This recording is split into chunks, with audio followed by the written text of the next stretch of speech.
Hoover Dam just made a desperate $52 million bet, and if it loses, the power grid for the Southwest goes dark. Right now, one of the greatest engineering marvels of the 20th century is facing a crisis its builders never saw coming. A threat born, not from too much water, but from too little. The reservoir that feeds it, Lake Mead, is falling toward a single unforgiving number, 0.35 feet. Below that line, 12 of the dam's 17 turbines will have to be shut down completely. They won't just throttle them back or put them on standby. They have to take them offline entirely to stop them from literally tearing themselves apart. The power loss would be immediate and catastrophic. Hoover Dam's generating capacity would plummet from over 1,300 megawatts down to just 382. That is a massive 70% reduction in power for 1.3 million people across 3 states. So, on May 21, 2026, federal authorities initiated a last-ditch engineering intervention. The plan is to replace the dam's 90-year-old technology with new turbines designed for a world of severe drought, something its original architects never planned for. It should have been a story of foresight. But here's what they didn't tell you. The lake is still falling.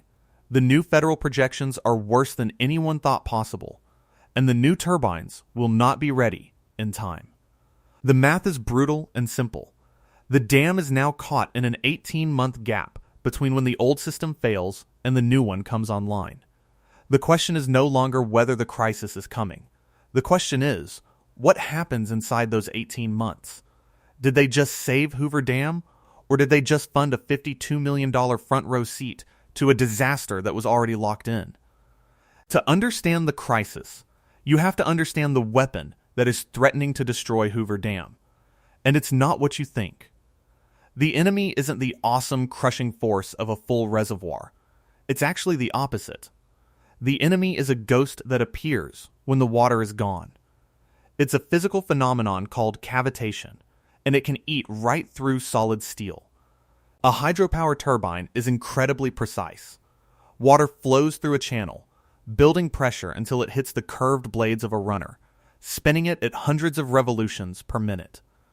That spin turns a generator, and that generator makes electricity. The entire system is designed to operate under immense, constant pressure. The weight of trillions of gallons of water from Lake Mead provides that pressure. But as the lake level drops, the pressure weakens. Below an elevation of 1,035 feet, the water flowing toward 12 of the dam's older turbines no longer has enough force to remain stable as it accelerates around the blades. And that's when cavitation starts. Microscopic vapor bubbles begin to form in the low-pressure zones of the water. They are basically tiny pockets of nothing. They are harmless for a fraction of a second, but then as they whip around the turbine blades into a zone of higher pressure, they violently collapse. They implode. Each bubble collapse creates a shockwave, a miniature explosion that slams against the turbine's steel surface with terrifying force. It's like being attacked by millions of microscopic hammers striking the exact same spot over and over again. At first, the damage is invisible. You get micro-pitting on the surface of the steel. But the attack is relentless. The tiny pits grow into craters, and those craters link up to form deep gouges. Within months, a perfectly balanced multi-ton steel turbine blade that was designed to last a century can be chewed apart until it is warped and completely useless.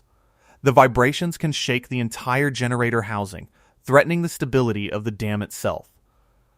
It is a quiet, insidious, and brutally efficient form of destruction. Running the old turbines below 1,035 feet isn't a risk, it's a guarantee of failure. This is the reality that has kept engineers at the Bureau of Reclamation awake at night for the last decade. They watched the bathtub ring grow on Lake Mead's canyon walls, a stark white scar, marking the relentless decline. They knew the 1,035-foot line was not just a number on a chart. It was a physical threshold, a point of no return for the machinery they were sworn to protect. A choice was coming: shut down the power for millions of people, or let the dam's own turbines commit a slow, grinding suicide. And the lake was already starting to disappear far faster than the models had predicted. The Hoover Dam was never just a structure. It was a statement. Built between 1931 and 1936, it was the largest concrete object ever created by humanity at the time. A monument to an era when America believed it could bend nature to its will. The men who designed it did so during one of the wettest periods in the history of the American West. They saw the Colorado River as a wild, untamed beast, and their job was to break it, to store its floodwaters and put them to work. The idea that the river itself could one day shrink, or that the problem might be a lack of water, seemed completely absurd back then. They designed the dam for abundance. The 17 turbines installed in its powerhouse were high-head turbines, engineered to perform optimally under the immense pressure of a full or nearly full Lake Mead. They were built to last, forged from the best steel of the day. For decades, they worked flawlessly. Lake Mead stayed high, the river delivered, and the lights stayed on across Nevada, Arizona, and Southern California. But the dam was built on a foundational error, a miscalculation that would take 80 years to fully mature into a crisis. The 1922 Colorado River Compact, the legal document that divides the river's water among 7 states, was based on flow measurements from an abnormally wet period. It promised more water than the river could reliably provide. For most of the 20th century, that didn't matter, because the upper basin states weren't using their full share. But as populations boomed in Phoenix, Los Angeles, and Las Vegas, the demand began to catch up to the flawed promise. By the early 2000s, demand outstripped supply. The system went into a deficit, and the great reservoirs, Powell and Mead, began to drain. The machinery of the 1930s was now facing the climate of the 21st century, and it was not prepared. The very design that made the turbines so efficient at high pressure made them incredibly vulnerable to low pressure. The engineers saw the problem coming. They knew new technology existed, specifically turbines designed for low-head, low-pressure conditions. But replacing them would be a massive, expensive undertaking. It required $52 million to be exact. And that money was nowhere to be found. For over 25 years, the solution to Hoover Dam's existential crisis sat in a forgotten bank account, legally untouchable. The $52 million wasn't new taxpayer money. It was old money from ratepayers, decades ago, customers of the Western Area Power Administration, or WAPA, paid into a fund intended to cover the post-retirement benefits of its employees. It was a responsible plan. But then, through an administrative shift, WAPA found a different way to cover those benefits. The original fund, holding millions of dollars, was just left sitting there orphaned. The money was there, and the need was growing more desperate by the day. But a bureaucratic dead end meant the Bureau of Reclamation legally could not touch it.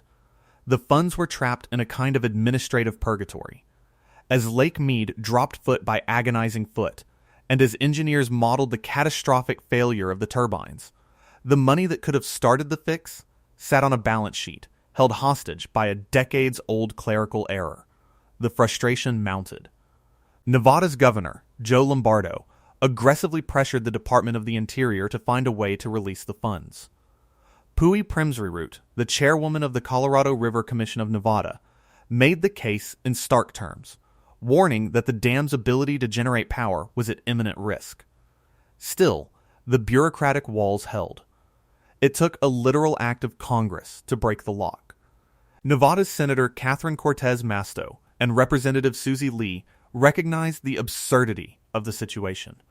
They drafted and championed a piece of legislation with a name as direct as the crisis itself, the Help Hoover Dam Act. The bill was a surgical strike. It didn't authorize new spending. It simply unlocked the door to the room where the $52 million was already sitting. As Senator Cortez Masto put it, millions of federal dollars had been sitting unused for decades while the Hoover Dam needed upgrades. Her new law finally solved that bureaucratic dead end. In February 2026, the bill was signed into law. The money was finally free. On May 21st, the Bureau of Reclamation officially announced the investment. Andrea Travnicek, the Assistant Secretary for Water and Science, declared that the funds would protect reliable hydropower generation. It was a victory lap for common sense, a celebration of cutting through red tape. But the lost time could not be reclaimed. Years had been wasted, and in the desert, the clock never stops running. The crisis had not waited for Congress to act. It had accelerated. The plan was a feat of modern engineering retrofitted onto a historical titan. The goal was to replace up to 3 of the dam's most vulnerable older turbines with a newer, more resilient technology called wide-head turbines. The name itself describes the design philosophy. These turbines have blades that are shaped differently, broader and contoured to work efficiently in water with less pressure. They can safely generate power with lake levels all the way down to 950 feet above sea level. That is the dam's minimum power pool, the absolute lowest the water can be before the intakes go completely dry. This was not an upgrade. It was a calculated retreat. The new turbines don't generate more power than the old ones at peak capacity. They are an act of triage, a survival mechanism designed to extract some energy from a dying system without destroying the equipment in the process. It is the engineering equivalent of shifting from a mindset of conquest to one of endurance. The original 1930s dam was built to tame a river, but these 2026 turbines are being installed just to survive a drought. The $52 million would cover the design, manufacturing, and complex installation of these new units deep inside the dam's concrete heart. This is not like changing a tire. It involves disassembling multi-ton components in a cramped 90-year-old powerhouse, removing the massive original turbine runners, and craning in new ones with microscopic precision. The process is slow, deliberate, and completely unforgiving. The official announcement from the Bureau of Reclamation on May 21st was full of confidence. But there was one critical detail conspicuously missing from the press release: a completion date. The federal government, in its moment of announcing the solution, refused to say when the problem would actually be solved. It was Eric Witkowski, the executive director of the Colorado River Commission of Nevada, who let the real timeline slip. He stated publicly that the installation of just 2 of the 3 turbines would take until October of 2028 at the earliest. And that date changed everything, because just 1 month later, the federal government released a new study that made October 2028 feel like a lifetime away. On June 18, 2026, federal forecasters published a new 24-month projection for the Colorado River system. The numbers were devastating. Sarah Porter, a leading expert at Arizona State University's Kill Center for Water Policy, put it bluntly, saying it was very grim and that the study showed we are in a really bad place. The new forecast showed that the slow demise of Lake Mead had just sped up dramatically. The study projected that Lake Mead would plummet past the critical 1,035-foot threshold by July of 2027, which is just 1 year from now. It wouldn't just dip below the line, it would crash right through it, hitting a projected elevation of 1,015.77 feet. And it would keep falling, hitting a staggering new record low of 1,011.74 feet by May of 2028. The math was suddenly unavoidable, a death sentence for the old turbines. July 2027 is when the cavitation cliff arrives. October 2028 is when the new, resilient turbines come online. There it is, a 15 to 18-month gap. A guaranteed window of time where 12 of Hoover Dam's turbines would have to be shut down, where its power output would be crippled, and where the new technology meant to save it would still be sitting in pieces on the powerhouse floor. The $52 million Hail Mary had been thrown, but it was not going to reach the end zone in time. The grid that powers the Southwest was now facing a year and a half of running on fumes. The solution everyone had celebrated in May was revealed in June to be arriving catastrophically late. The dam's fate is not entirely its own. It is a hostage to decisions being made 290 miles upstream at another concrete behemoth, Glen Canyon Dam. Lake Powell, the reservoir behind Glen Canyon, is the Colorado River's other great storage tank, and it is also in crisis. Its own minimum power pool sits at 3,490 feet. If it drops below that, Glen Canyon Dam stops producing electricity for millions across the rural West. To prevent that from happening, the Bureau of Reclamation has been making a terrible choice. They have been holding back water in Lake Powell, significantly reducing the amount that flows downstream to Lake Mead. It's a desperate act of triage, sacrificing one reservoir to save another. Every gallon of water that stays in Powell to keep its turbines spinning is a gallon that does not arrive in Mead to keep its levels above the 1,035-foot line. America's two largest reservoirs are now locked in a zero-sum game. The survival of one actively accelerates the demise of the other. This upstream sacrifice is the primary reason the June 2026 forecast for Lake Mead was so grim. The projections aren't just about a lack of snowfall in the Rockies. They are about deliberate, man-made policy decisions. The river is being choked off upstream to keep the lights on in places like Utah and Wyoming, at the direct expense of the power grid for Arizona, Nevada, and California. This is the larger context for the $52 million turbine replacement. It's an attempt to adapt one part of a system that is failing at every level. While engineers work to make Hoover Dam's turbines more resilient to low water, policymakers upstream are guaranteeing that low water is exactly what the dam will get. The right hand is retrofitting the engine, while the left hand is cutting the fuel line. 40 million people depend on the Colorado River for their water, from farms that feed the nation to cities that power the American economy. But for the 1.3 million people who get their electricity from Hoover Dam, the crisis is more immediate. What does a 70% reduction in power actually look like? It means that from July 2027 to October 2028, the dam will only be producing 382 megawatts when it should be producing 1,102. It means the energy supply for the region becomes fragile, unpredictable, and dangerously thin.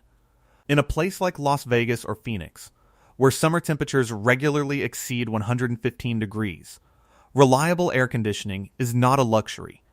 It is a public health necessity. A sustained power deficit during a summer heat wave could lead to rolling blackouts, overwhelming emergency services, and putting the most vulnerable populations at risk. It would paralyze businesses and strain the basic functions of a modern city. The new wide-head turbines are a remarkable piece of engineering, but they are not a silver bullet.